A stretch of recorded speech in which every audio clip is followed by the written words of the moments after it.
$300. That was the winning bid. And Rosalind Keller was the only hand in the room that went up. 49 years old. A folding chair at a county surplus auction. A rubber-banded brick of old bus stubs in her coat pocket. And a name nobody in Harmon Junction remembered. She'd aged out of foster care at 18. With a trash bag of clothes and a list of phone numbers that didn't pick up. 11 houses. None of them hers. So when the clerk read off the old bus depot, terrazzo cracked, pigeons in the rafters, closed 17 years, and the room laughed at the lot nobody wanted, Roz signed where the tabs told her to.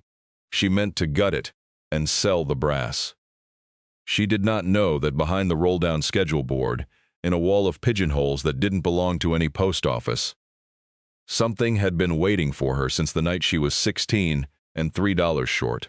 But that morning started like every ending she'd ever known. The auction was held in the basement of the county building, under fluorescent tubes that hummed at a pitch just below a headache. 40 folding chairs and maybe a dozen people in them. Most were there for the truck. A county pickup with a bad transmission, a snowplow blade, 2 pallets of road salt that had gone hard in the bag. The depot was lot 19 of 22, and the clerk read it the way you read a thing you've already decided is worthless. Lot 19, former bus terminal, Crew Street, structure and parcel. Tax foreclosed, sold as is. County makes no representation as to condition. He looked up over his glasses. Opening at 300. Somebody in the second row said, 300 to haul it off, more like. And a few people laughed, the small, dry laugh of people who'd said the same joke about the same building for years. Roz raised her hand. She didn't decide to. Her hand went up the way it had gone up in 11 different kitchens, when a case-of worker asked who wanted the last of something. A reflex from a childhood spent taking what was offered before it could be offered to somebody else. Waited the length of one breath for a competing bid that did not come, and brought the little wooden gavel down on a stack of papers, because there was no block to bring it down on. Sold 300, see the cashier. That was it.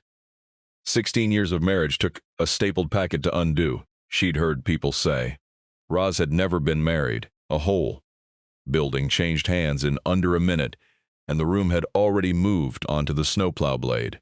She paid in cash, 2 hundreds, 4 20s, 2 10s, and she counted it twice onto the cashier's counter, because counting was a thing she trusted, in a way she trusted very little else. The cashier gave her a receipt and a brass key on a loop of dirty string, and a quitclaim deed with her name spelled wrong, Rosalind, with a Y. And Roz folded the deed into quarters and put it in her coat next to the brick of tickets, and did not bother to have the name fixed. A thing spelled wrong still opened the door. The clerk had told her the rest in the flat way. Clerks tell you things. The depot had gone dark 17 years back, when the old agent died with nobody to claim it. The taxes had come due every year after with no one to pay them, and after the years the law required, the county had foreclosed and taken title, and then done with it what counties do with a building nobody wants, which is nothing, for a long time, until the surplus list came around, and they read it off at 300 to be rid of it. Roz had heard the shape of that story before. It was the shape of her own. A thing nobody claimed, held by an office, routed onward when the office tired of holding it. She had $430 to her name. That morning, every cent of it counted twice. After the depot, she had 130. She had a car she half lived in. A job cleaning offices on the east side of the county 4 nights a week, and the brick of stubs. Every bus ticket she'd ever held, banded together with a rubber band she replaced when it went brittle. She didn't keep photographs. You couldn't keep photographs when your whole life fit in a trash bag, and the bag went where you went. But a ticket was small. A ticket was the one thing, just once, that had been fully hers. Her name on nothing, her destination on the stub, hers to hold until the driver tore it. She kept them the way other people kept letters. The system had started moving her at 6. 11 placements by 18. She'd learned the arithmetic of it young. A house was a stop, not a home, and the smart thing was to know where the door was before you needed it. She'd learned to pack in 4 minutes.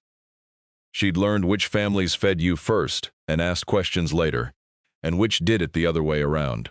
And she'd learned, in the particular way a child learns a thing nobody teaches them, that she was freight. A thing with a destination and no home. Routed onward, not kept. She'd landed back in this county by accident, the way she landed everywhere. A cleaning contract that paid cash, a cheap month-to-month, that turned into a car when the month ran out. She hadn't known, signing the contract, that she was 40 minutes from the last placement she'd ever run from, or 20 minutes from the depot she'd run to. The map of a childhood like hers wasn't something you carried on purpose. It just turned out to be under you, the whole time, like a floor. Cruz Street was 6 blocks from the county building, and she walked it because the car was low on gas, and she was low on the money for gas. Harmon Junction had been a real town once.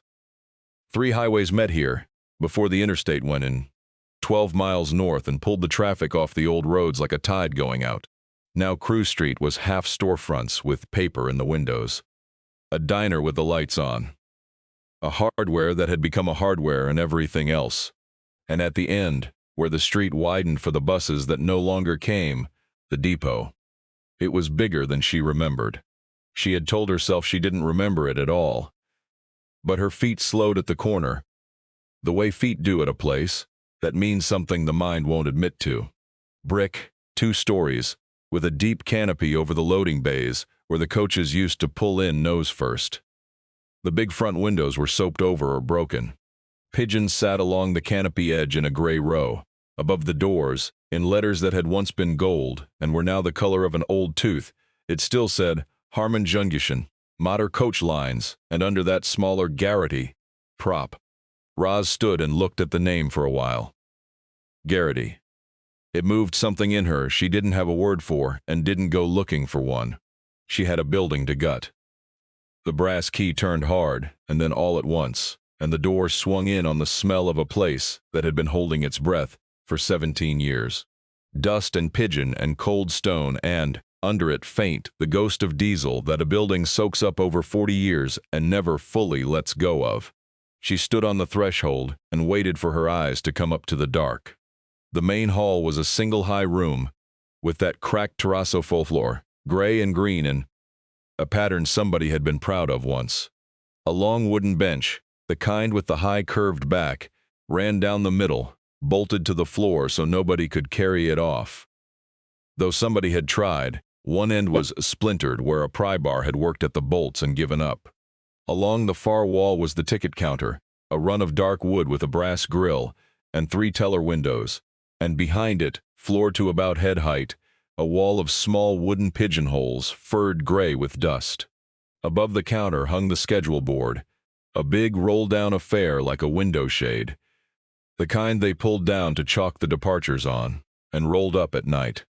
It was halfway down and crooked, hung up on something, the way a shade hangs up when the spring's gone. Roz did the arithmetic standing there. The brass grill was worth something to a salvage dealer. The bench, oak under the grime, worth something to the right buyer.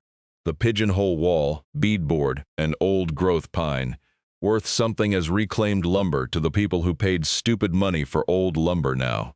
Strip it, sell it, walk away with maybe 4 times what she'd paid. That was the plan. That was always the plan, with everything. Know where the door is. Take what's offered. Don't stay long enough to be asked to leave. She started with the schedule board because it was in the way, and because the crooked hang of it bothered her in a manner she couldn't have explained. She got a hand under the bottom edge and pulled, and it didn't come, hung up hard on the left side. She pulled again. There was a dry crack of old wood giving, and the board came down a foot all at once, and behind it, where the board had been covering them, was a second bank of pigeonholes. She stopped. The pigeonholes on the wall below the counter were open-faced, the kind you'd sort tickets or mail into. These, behind the schedule board, were different. They had little wooden doors, a grid of them, maybe 40, each no bigger than a deck of cards, and they did not belong to any post office, and they did not match anything else in the room. Somebody had built them. Somebody had built them up high, behind a thing that rolled down over them, where you would only ever find them if the board sprucing failed, and you happened to be the person who pulled it the rest of the way. The brick of tickets in her coat hung heavy against her ribs. Roz had been 16 the last time she stood in this building. She had told herself for 33 years that she didn't remember it, and standing there with the dust coming down through the gray light, she remembered it all at once, and complete, the way you remember a smell. A January night, a placement she was running from, the reasons her own and nobody's business. $3 short of the fare to her grandmother's, and her grandmother 3 states away and not expecting her and maybe not wanting her. But it was a name and an address, and it was somewhere. And the man behind the brass grill had a face like a folded paper bag and had not asked her a single thing. He'd looked at her 3 crumpled dollars and the panic her 3 to keep off her face, and the panic she was trying to keep off her face, and he'd slid a full ticket through the grill and pushed her money back with 2 fingers. She'd said, she could hear her own 16-year-old voice, thin and furious with pride, "I'll pay you back. I will. I'm not asking for charity." And the man had said, "I know you will. That's why I'm not worried about it." And he'd turned to the next thing as if she'd done him the favor. She had never paid him back. She had meant to. She had carried meaning to for 33 years the way she carried the tickets, a small thing she couldn't put down. And she had never once known his name. And she had not, until she stood in front of his building with a deed in her coat, connected the man behind the grill to the gold letters over the door. Garrity, prop Roz, reached up and opened the first little wooden door. It swung on a wood hinge gone dry, with the small dry shriek of a thing opened for the first time in years. Inside was a bundle of carbons, ticket carbons, the yellow flimsy second copy that the agent kept when the white top sheet went to the passenger, each one filled out in pen and gone soft and translucent with age. She lifted the bundle out. The rubber band around it had perished to a sticky thread and broke at a touch. The top carbon was a fare to Tulsa, dated in a year she had to hold up to the light to read, and across the bottom, in a small square hand that slanted just slightly uphill, somebody had written not a name but a note. Boy, maybe 15. Black eye he wouldn't talk about. Sent him to his aunt's. Wrote down the aunt's number in case. She opened the next door. More carbons. More notes. She opened the next and the next, working down the grid, and they were all the same and all different. A fare and a date, and in that uphill hand, a line about the person it was for. Woman and 2 kids, no coats. Bought coats, too. Mill closed, 4 men going to Kansas City for work, gave them the group rate and ate the difference. Old fellow, no money, wanted to see his son before. Hope he made it. There were hundreds of them. Roz sat down on the splintered end of the oak bench because her legs had decided the matter for her. She did not cry. She had learned a long time ago that crying was a thing you did where it was safe, and nowhere had ever been quite safe, so the habit had simply worn away. And what she did instead, what she had always done instead, was count. She counted the little doors. 41. She counted the carbons in the first bundle. 19. She started to count the bundles and lost the number around 200 and made herself stop, because the counting wasn't working the way it usually worked, wasn't holding the thing at arm's length, and she set the bundle down on the bench beside her with a care she didn't understand. On the counter, where it had been sitting in the dark for 17 years, was a cigar box. She hadn't seen it in the dimness. She saw it now. She crossed to it and lifted the lid, and inside were postcards, dozens of them. The cheap kind sold in drugstore racks, the picture side showing other towns, other states, a fishing pier, a state capitol, a cornfield with a slogan. She turned one over. It was addressed to Mr. Garrity, Bus Depot, Harmon Junction. No street number, as if the writer knew that was all you needed. And the message on the back said only, in a different hand, "Made it. Working at the cannery now. The girl is walking. Thank you for not asking me anything." R. Roz put the postcard down very carefully as if it might come apart. Behind the counter, on a slanted wooden stand, lay the agent's ticket book, open. The top sheet was a blank carbon set, white over yellow, and somebody had begun to fill it out and stopped partway. A date, a fair amount, the destination line started. 3 letters, Saint, and went no further, the pen lifted in the middle of a word and never brought back down. The pen itself was there, a cheap stick pen, dropped into the fold of the book, where the spine made a valley, lying just where it had been set down by a hand that meant to pick it back up. 17 years it had lain there. Roz looked at the half-written ticket for a long time, at the word that stopped in the middle of itself, and she did not touch the pen.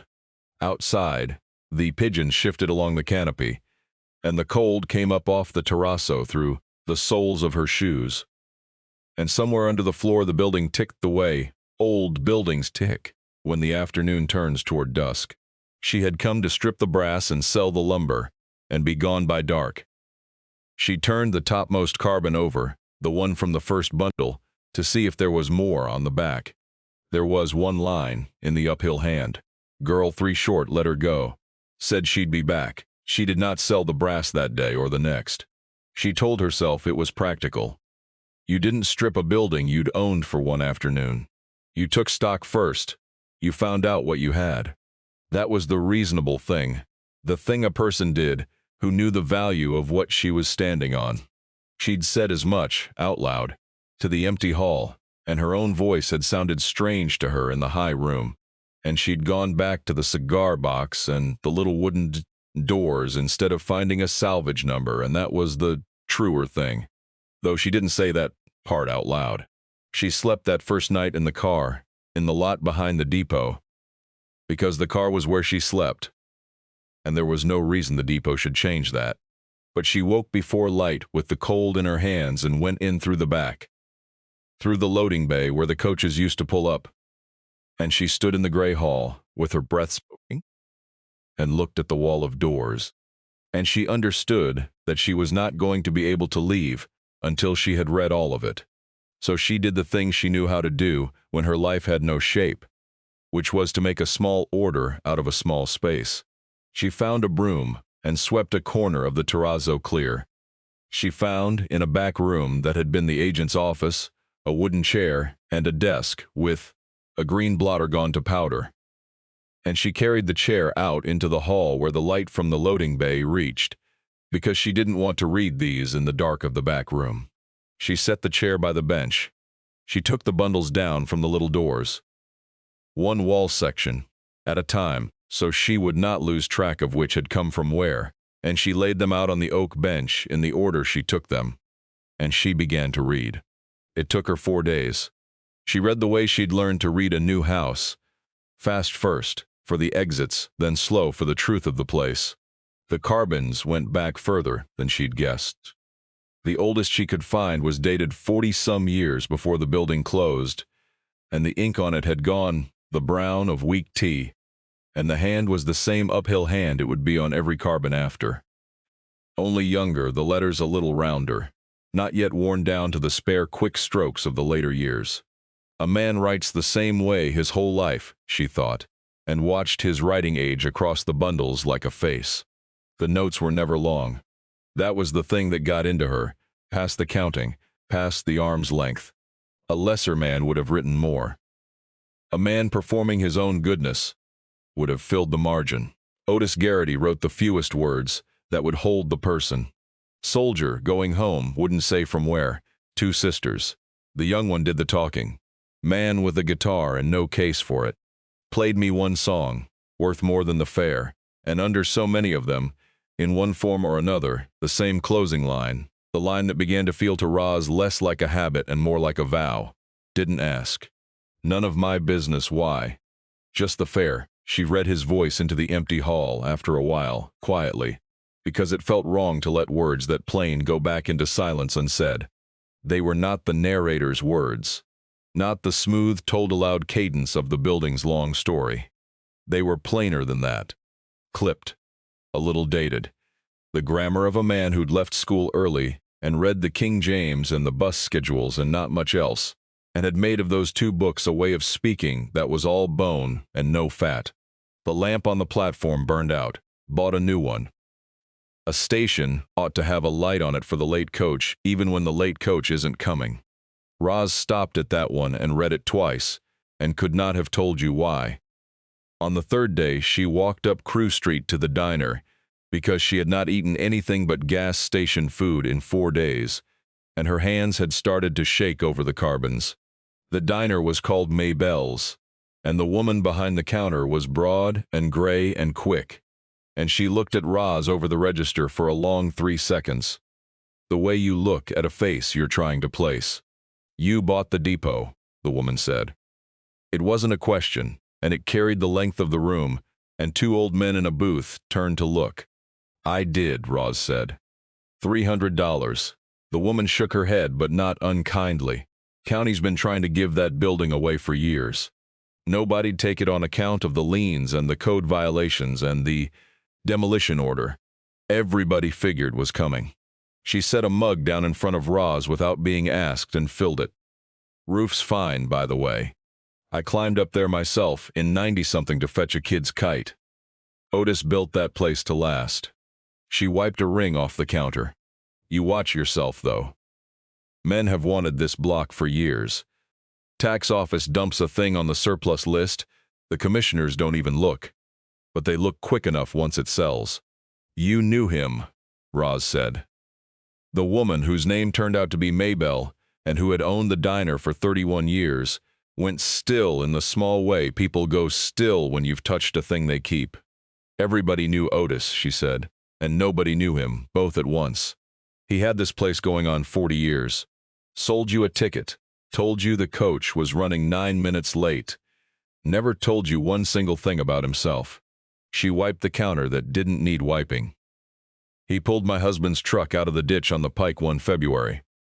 2 in the morning, snowing sideways. Never said a word about it after. I tried to thank him at church, and he changed the subject to the pirates so fast I never got it out. Did he have family? None that ever came." Maybelle said it flatly, but something moved under it. "He lived in the 2 rooms back of the depot office. Ate his supper at that end stool, right there most nights." She nodded at the far end of the counter, at a stool no different from the others, and Roz looked at it and then couldn't look at it. When he passed, there wasn't anybody to claim him or the building either. County let it sit 17 years. Maybelle topped off the coffee Roz hadn't touched. "You want to know about Otis? You're asking the wrong question. Nobody can tell you about Otis. He didn't let anybody close enough." Roz thought of the wall of little doors. "I think he let people closer than you knew," she did not say. "I think he just did it after they'd already gone." She paid for the coffee and a plate of eggs she made herself eat, and she left a tip that was more than she could afford, because the woman had filled the cup without being asked, and Roz had spent enough of her life on the other side of that counter to know what an unasked kindness cost and was worth. Back at the depot, she went at the bundles harder. By now she had a system. She read each carbon, and if it carried a name or an initial or a town, she set it in one pile, and if it was only a note, with no thread to pull, she set it in another. The first pile was small at first, and then as she went, not small, because more of them than she'd understood had come back. The cigar box of postcards was not the whole of it. As she read deeper into the little doors she found, tucked in among the carbons, the returns. A man writes a note about a soldier going home, and 4 doors over, paper-clipped to nothing, is a postcard from that soldier, 2 years on, from a town in Oregon. Made sergeant. Married. You were right about her. She didn't always have the carbon and the card matched up. Otis hadn't filed them that way. He'd just kept everything. But enough of them paired that she began to see it, the shape of the thing, the way you see a constellation once somebody traces 2 stars of it. He had not just bought the tickets. He had bought the tickets, and then, somehow across years, the people had found a way to tell him they'd landed. As if the unasked question, "Are you all right? Did you make it? Was I right to let you go?" had reached them anyway, in the not asking, and they'd answered it the only way you could answer a man who wouldn't take thanks. By sending proof after the fact, from far away, where he couldn't change the subject. Made it, working at the cannery now, Maid Sergeant. The girl is walking. We named him Otis. Hope that's all right. Roz held that last one a long time. We named him Otis. Hope that's all right. There was no carbon she could match it to. She would never know who they were. Somewhere in the world a person was walking around with that man's name. Given my parents he'd sent on a bus. One night, and never spoken of, and Otis Garrity has kept the postcard in a little wooden door behind a window shade and told no one, and died in 2 rooms behind the office, with no family that ever came. She understood, sitting there, in the failing light of the 4th day, that she had not bought a building. She had bought 40 years of a man's quiet, the whole hidden record of it, every soul he'd put on a coach and turned away from before they could thank him. The county had valued the structure at a number on a foreclosure sheet. The county had not known what was behind the schedule board, and Otis had built the wall high and hung the board low, precisely, so the county never would. She thought about her own carbon. She had seen it the first night, the topmost carbon of the first bundle, the note on its back, girl, 3 short, let her go. Said she'd be back. And she had set it down and not picked it up again. She had not turned it over to the front. She had not read the date, or the destination, or let herself confirm that the night she'd half convinced herself she'd invented was written down in that uphill hand in her own hands. She knew which carbon it was. She knew right where she'd left it. She wasn't ready. She didn't examine why. She just knew that reading the front of it would change the arithmetic of her whole life, and she had built her whole life on arithmetic. And she wanted one more day before she had to do the sum. She set the bundles back in their little doors that night, in order, and she rolled what was left of the schedule board up, and tied it with a length of twine, so it wouldn't fall and so no one looking through the soaped windows would see what she'd found. She didn't know yet who she was hiding it from. She only knew with the old instinct that a thing this valuable was a thing somebody would come for, and that knowing where the door was had kept her alive once and might again. She was right about that part. She was wrong about which door. It was the morning of the 5th day, early, the light just coming gray into the loading bay, when she heard the truck. Not a coach. There were no coaches anymore, but the heavy diesel idle of something big pulling up out front on Cruise Street where nothing pulled up anymore. She came through the hall to the soaped front window and rubbed a clear spot with her sleeve and looked out. A county truck, white, with the seal on the door. A man in a canvas county jacket was standing in the street with a clipboard and a long surveyor's wheel, the kind you push along a curb to measure distance, and he was walking the front of the depot, heel to toe, writing down numbers, measuring her building from the public sidewalk as if it were already something the public had a claim on. Behind him, parked at the curb, was a clean, dark sedan that did not belong to the county, with a man inside it she couldn't yet see, waiting with the patience of someone who'd already decided how the morning was going to end. Roz did not go out the front.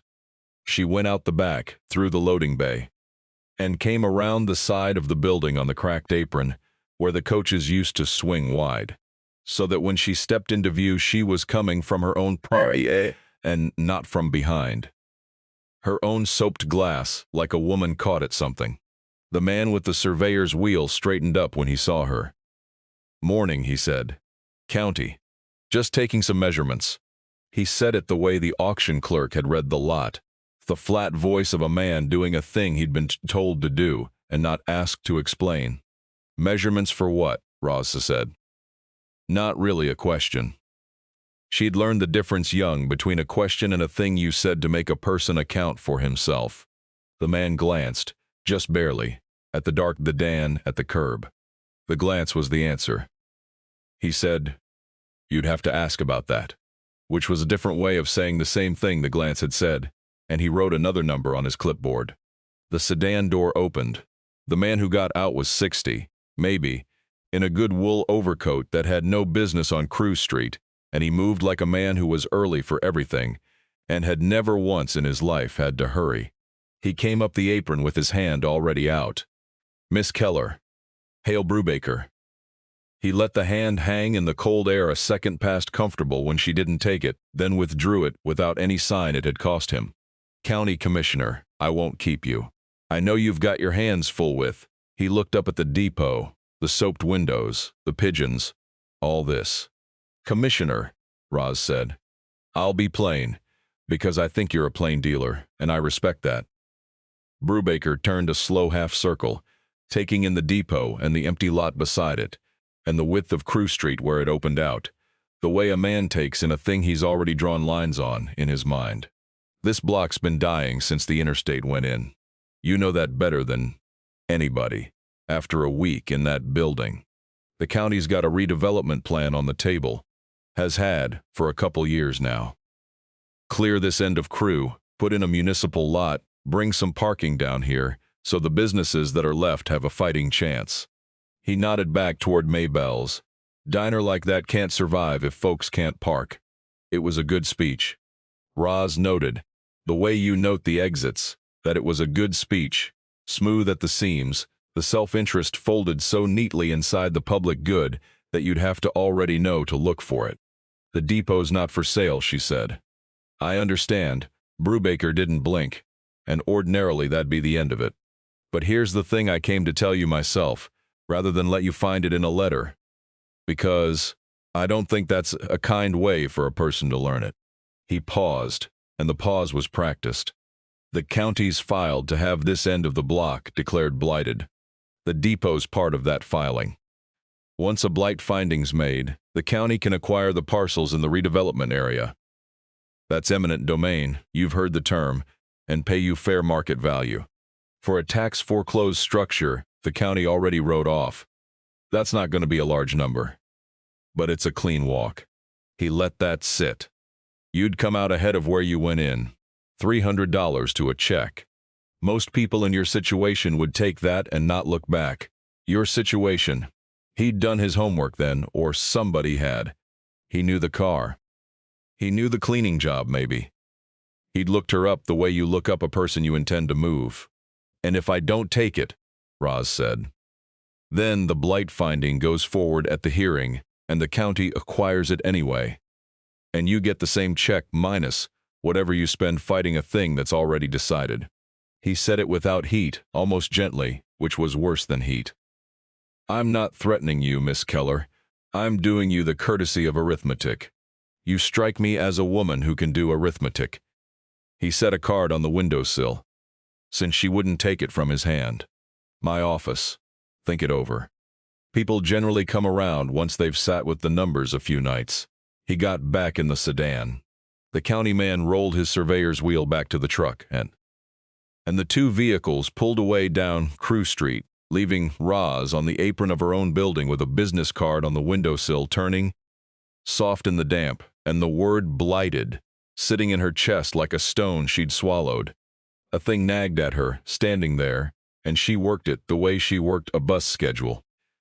If he'd wanted this block for years, why had the county sold it to her at all? And she saw the answer, because she'd spent her life on the wrong side of county offices and knew how little their hands talked to each other. One office had foreclosed and taken title for the unpaid taxes, and that office ran the surplus list on its own dull track, dumping a teardown nobody would bid on. A different man, at a different desk, had a redevelopment plan that needed this corner. He hadn't expected a buyer. Why would he? And a tax-foreclosed teardown that the county sold itself, then took back from itself, was an ugly thing to explain in a meeting. A broke private owner he could lowball through eminent domain, and pay fair market scrap value, and call it clean.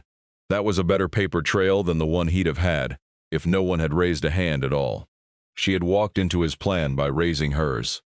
She'd been, without knowing it, the convenient thing. She knew the word. She'd lived in blighted.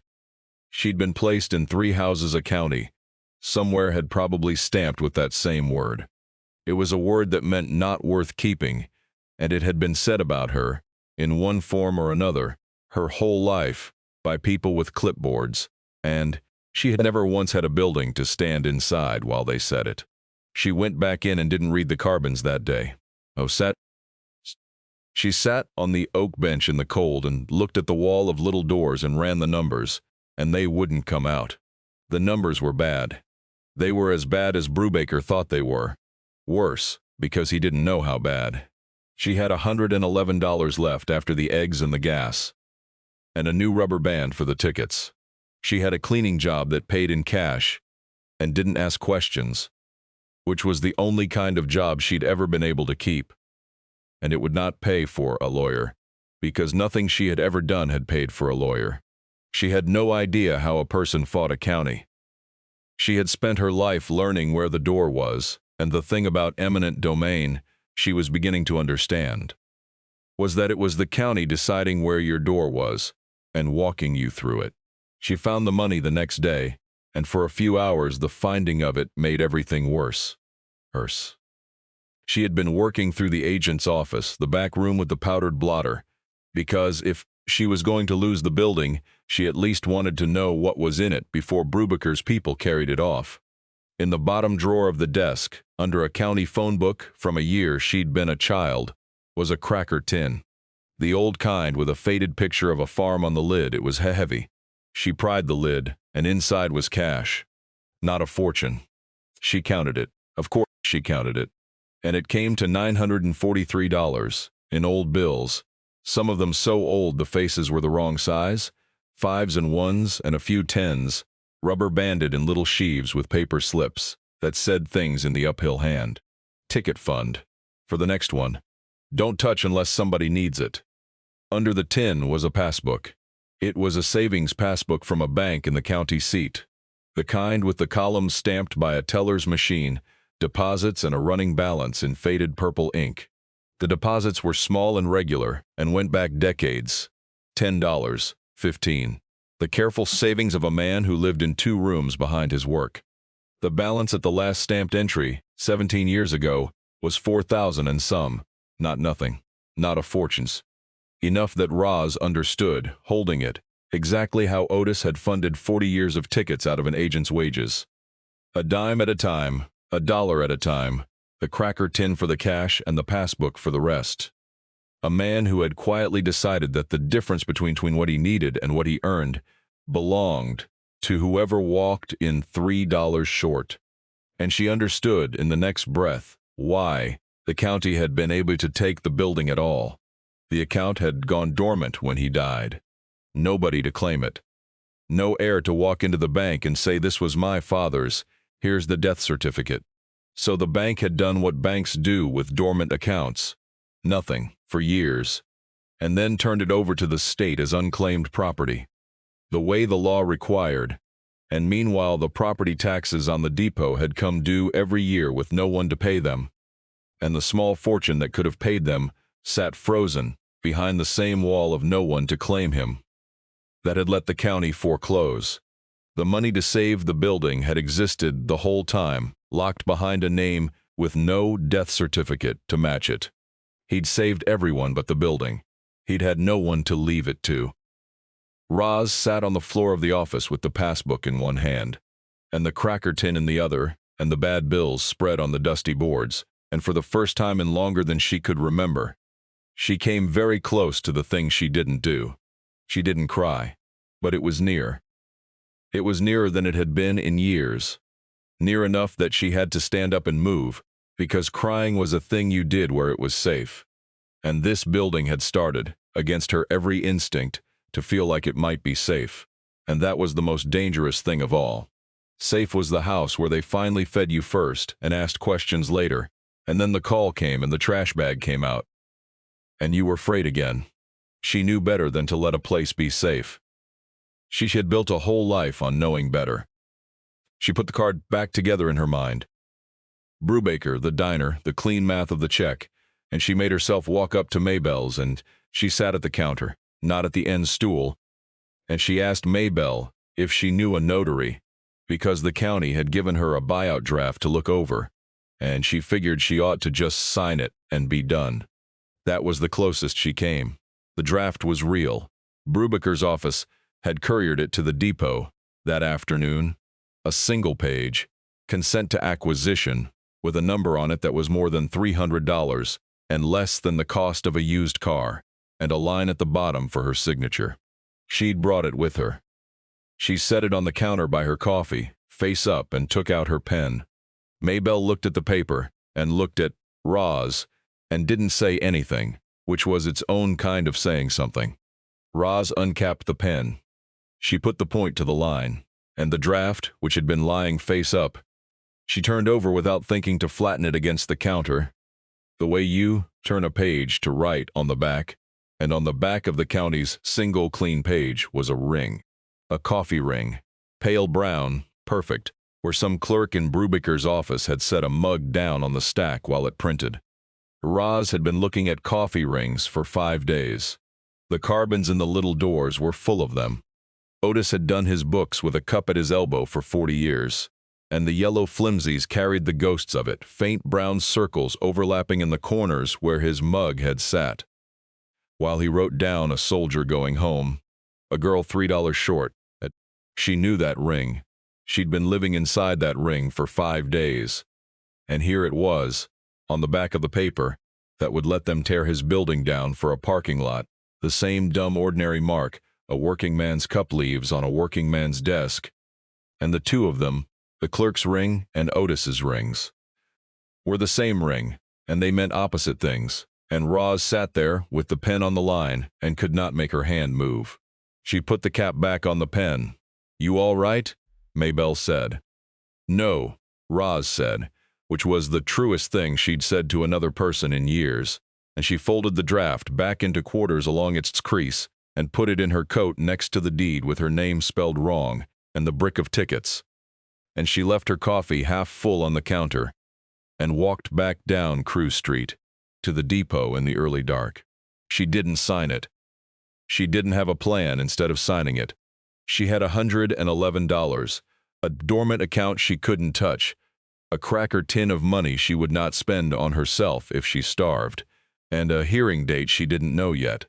But she did not sign it. And she went back into the cold building and lit no lamp, because the lamp was the other man's story. And she didn't know that, and she rolled out her sleeping bag on the oak bench, under the wall of 41 little doors, and she lay in the dark, listening to the pigeons settle, and the old building tick, and she thought, he didn't sign it either. Whatever it was, every time, he didn't sign the easy thing. He let her go. The letter from the county came 2 days later. It was on heavy paper with the seal, and it set the date for the public hearing on the blight, finding for the redevelopment area, parcels including the former motor coach terminal, Crew Street, and it informed the property owner of her right to appear and be heard. The hearing was set for a Saturday, 10 in the morning. For once in her life, a county letter had picked a day a working person could come. And Roz noted that the way you note a stranger being kind, with a small reflexive flinch waiting for the catch. She read it twice standing in the loading bay, and understood that she had 3 weeks, and no lawyer, and no money, and no one, and a wall full of the only evidence in the world that the building was as anything other than blight, locked behind a window shade where a man had hidden it so well. The county had never once suspected it was there. She did not yet know how a wall of old ticket carbons could fight a county. She only knew she wasn't going to be the one who handed Otis Garrity's building to a man in a wool overcoat for the price of a used car. She'd figure out the rest. She always figured out the next thing. That was the one inheritance the 11 houses had left her. And for the first time in her life, she was glad of it. The help came up Crew Street the way. Help had always come to that building, which was on foot, unasked, from someone the place had already touched. Roz was in the loading bay the next morning, going at the carbons again. She'd given up pretending she'd sell the brass, when a woman crossed the apron, 50s, a canvas satchel over one shoulder, and a press badge clipped to it gone soft at the lamination. She stopped a respectful distance back, the way you stop at a place you're not sure you're allowed to be. "You're the new owner," she said. "I'm Dana Petrak. I write for the county paper, what's left of it." She said it without self-pity, a plain accounting. "Maybelle told me you found something in there." She didn't say what. She said you should be the one to say what.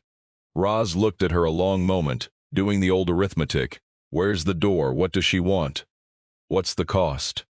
And then she did a thing she had almost never done in her life, which to decide that the cost, whatever it was worth paying. Come in, she said. Bring the coffee from Maybell's. The stuff in here's 17 years stale. She showed Dana the wall. She pulled the schedule board down. She'd rigged it on its twine to come and go now. And she opened the little doors, and she watched the reporter's face do what her own face had done 5 days ago. Dana read carbons until her coffee went cold. She read the cigar box of postcards. She turned over the one that said, "We named him Otis. Hope that's all right." And she put it down with 2 fingers, exactly the way Roz had. And she sat back on the bench and was quiet for a while in the high gray room. 40 years, Dana said finally, and nobody knew. He built it so nobody would. Dana took out a notebook and then didn't open it. Here's what I keep thinking, she said. These returns, the postcards, these are real people. They wrote a real address on a real card. Some of these are recent enough. She fanned a few, that the people who sent them could still be alive. The cannery one. The sergeant, this girl with the baby. She looked up. If I can find even a few of them, and they'll say on the record what this building was to them. That's not blight, Roz. That's the opposite of blight. A building people came back to. You don't bulldoze that for a parking lot. Not in front of a room full of the people it saved. Roz had not, until that moment, understood that the returns were the answer, not just the place each story stopped. She had read them as endings, a coach pulling out, a door closing on a person she'd never see again. Dana read them as evidence. Are you all right? Did you make it? The unasked question. And the people had answered it in writing, with a postmark and an address. And the answers had been sitting in a cigar box for 17 years waiting to be witnesses. Find them, Roz said. So that became the work of the second week. Dana ran the return addresses, made the calls, wrote the letters, did the patient unglamorous labor of a small-town reporter chasing 40 years of strangers. Roz did the other half. She read every carbon now with a purpose, sorting the matched from the unmatched, building the thread.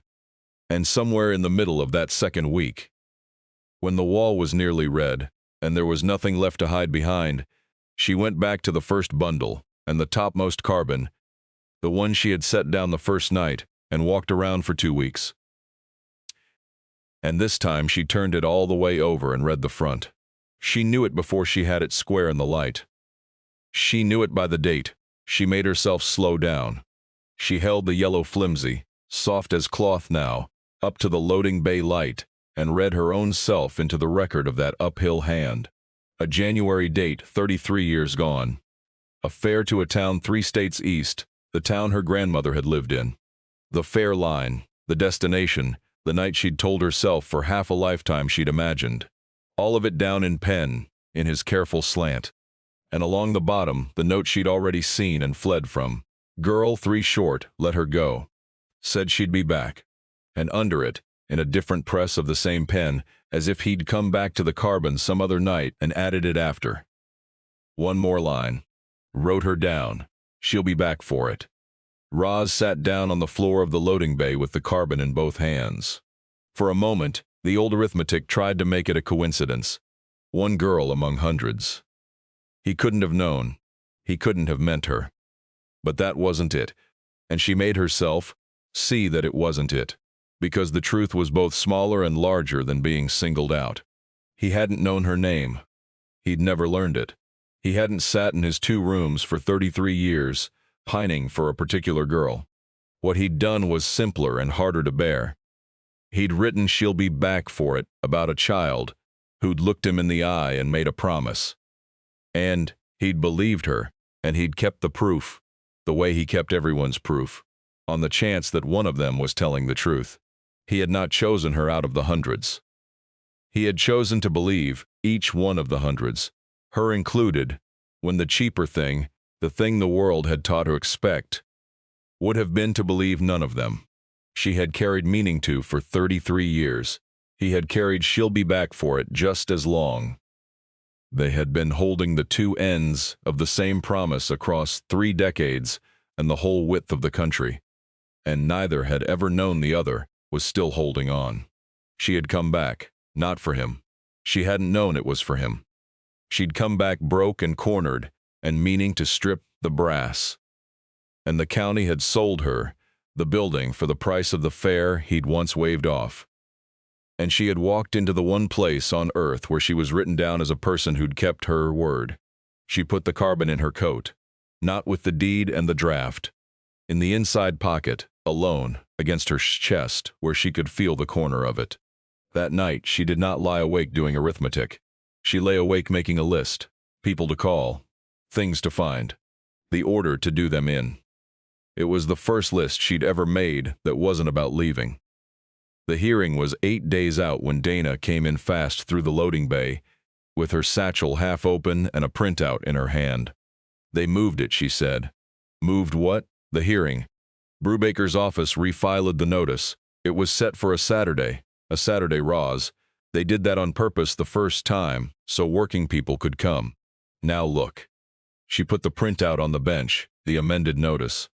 The hearing rescheduled to a Tuesday, 9 in the morning. The 2 witnesses I've got firm, the cannery woman, she's in Indiana now, and the man whose family Otis sent to Kansas City, they were driving in for the Saturday. The woman cleans houses, Raws. She can't lose a Tuesday and the day before and the day after to drive here and back. The Kansas City man drives a route. A Tuesday morning takes them both out. Dana's jaw worked. He didn't move it for scheduling. The agenda was lighter the first Saturday. He moved it to take the air out of the room. Roz looked at the amended notice for a long time.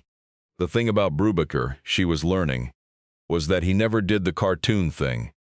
He never threatened. He moved a date. He set a coffee mug down on a clean page. He did the small administrative move that, done quietly enough, looked like nothing at all and changed everything, and you could not put a small administrative move in a newspaper and make a reader's blood run, because it was just a calendar, just a Tuesday. But a calendar was a document, and a document was a thing you could hold up. When did he refile it? Roz asked. Dana checked. Day before yesterday. And when did Maybelle tell you I'd found something in here? Dana stopped, counted back, the same day. I called the commissioner's office that afternoon for comment. I told them you'd found records. She went pale a shade. I told them what it might mean. And the next morning they moved the hearing. The 2 women looked at each other in the gray light of the loading bay. He hadn't moved the date for the agenda. He'd moved it the morning after he learned the building could fight back. To make sure the room was empty when it tried. It was the clearest thing he'd done, the one place the smooth seam showed. And he'd done it in writing, with a date stamp, in the county's own records. Can you get the redevelopment plan? Roz said the actual plan, not the speech he gave me. The maps. Who owns what around here? It's public record. Why? Roz looked out the loading bay at Crew Street, at the empty lot beside the depot, at the storefronts with paper in the windows, and at the 2 buildings across the street that did not have paper in the windows, that were freshly painted, that had tenants. She didn't know yet what she'd find, but she'd spent her whole life reading rooms for the exit. And she'd just understood that she'd been reading the wrong thing. Brubaker had a speech about saving the diner. He had a county truck measuring her building, and somewhere in the public record was the thing the speech was built to hide, the same way Otis had built a wall to hide a kindness. Except Brubaker had built a speech to hide the opposite. Because he's hiding something too, Roz said. And I've gotten real good lately at finding what people hide in plain sight. Dana almost smiled. You sound like somebody who's decided to stay. Roz didn't answer that out loud, but she pulled the schedule board down over the little doors and tied it off, careful, the way she did now, and she said, watching the twine bite, "Get me the plan. Every page. I want to know what he's standing to make before that room ever sits down." It took Dana 2 days at the county recorder's office and a clerk who'd known Otis to pull it all, and when she spread it on the oak bench under the wall of little doors. The shape of it was as plain as the shape of the carbons had been, once you knew to look. The redevelopment area Brubaker had drawn took the whole dead end of Crew Street. The depot, the empty lot, the storefronts with paper in the windows. The municipal parking lot would go where the depot stood, and the two buildings that would face that new lot, the two that were freshly painted and full of paying tenants, the two that would double in value. The day 100 parking spaces opened across the street. Those were held by a limited liability company. The LLC's filings were public.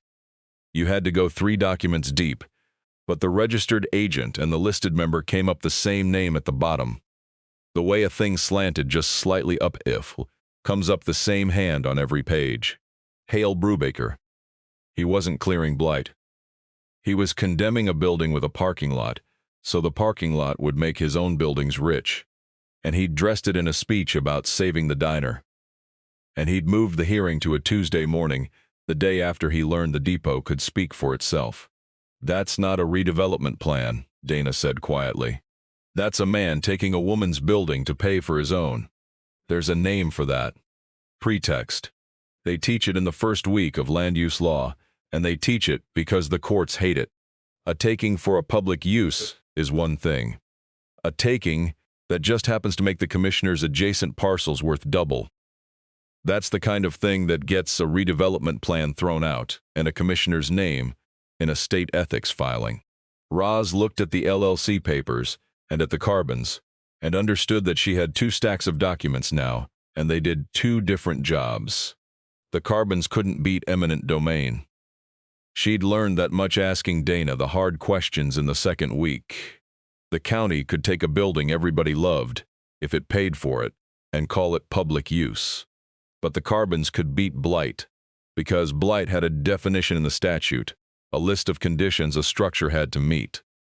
And a building with a sound roof, Maybelle had climbed herself, a building people drove 3 states to defend, did not meet it. And the LLC papers could beat the taking, because a taking dressed as public use that was really private gain wasn't. A taking the law would let stand. 1 stack for the heart, 1 stack for the law. She'd needed both, and a man who'd hidden a kindness behind a window shade had left her the first, and a man who'd hidden a profit behind a speech had left her the second. In his own filings, under his own name. 3 documents deep where he'd assumed no broke woman with no lawyer would ever think to look. 3 commissioners vote, Dana said, gathering the papers. Brubaker's one. He's the problem. And now he's a problem you can prove. The other 2. She tapped the table. One of them's a young fellow, votes however Brubaker votes. The other's Russock. Been on that board 20 years and quiet for 19 of them. Goes along to get along. She paused. But Rusk's a Harmon Junction man. Grew up here. If anybody at that table remembers what this building was, it's him. She didn't say more than that. Roz filed the name away the way she filed everything, without comment, on the chance it would matter later. The witnesses came after all. It had not been easy, the finding of them. Most of the addresses were 30 and 40 years cold. Half the postcards led nowhere. A torn-down house, a town that had folded, a name the new tenants had never heard. The soldier who'd made sergeant was dead, and it was his daughter, who finally called Dana back from Oregon, after sitting with her father's old postcard for 3 days, deciding whether the man who'd kept it was worth the airfare. One woman Dana reached said yes, and then called back an hour later and said no. She couldn't. She was ashamed of the night she'd come through here and didn't want her grandchildren to know. Dana didn't push her. She worked obituaries and church directories, and a county that no longer had a phone book, and out of 40 years of strangers, she got 4 who would stand up and say it out loud. Dana had made the calls again. Told them the truth. The date had been moved to keep them away. Something in being told they moved it so you couldn't come did what no plea for help could have. The cannery woman from Indiana traded shifts and drove 11 hours. The Kansas City man got another driver to cover his route, and on the morning of the hearing, in a town that had stopped expecting anyone to arrive, people arrived. The hearing was in the same basement room as the auction. The same humming tubes, the same 40 folding chairs, except the chairs were full. Maybelle closed the diner for the morning and came and brought the two old men from the booth. Half of Crew Street came.